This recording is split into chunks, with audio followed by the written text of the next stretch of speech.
জিব্রাইল এসে শোনাতে লাগলো, আগের জামানায় কেউ 500 বছর 700 বছর হায়াত পেয়েছে।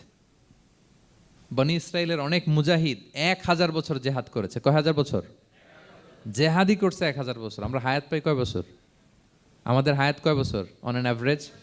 60-70। আল্লাহর হাবিব সাল্লাল্লাহু আলাইহি ওয়াসাল্লাম এটাই বলেছেন যে আমার উম্মতি মা বাইনা সিত্তিন ইলা সাবঈন, আমাদের গড় আয়ু 60 থেকে 70। ওয়া আকাল্লুহুম মা ইয়াজুযু যালিক, আর সামান্য অল্প সংখ্যকই মানুষ এটাকে ক্রস করতে পারে।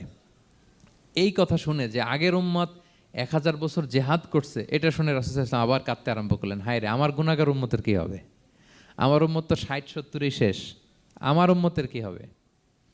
আবার চিন্তিত, আবার কান্নাকাটি। তখন আল্লাহ তাআলা নাজিল করলেন, ইন্না আনজালনাহু ফি লাইলাতিল কদর ওমা আদরাকা মা লাইলাতুল কদর লাইলাতুল কদরি খায়রুম মিন আলফি শাহর। নবী আপনি কাঁদবেন না, ওদেরকে হায়াত দিছি বেশি, কদর দেই নাই।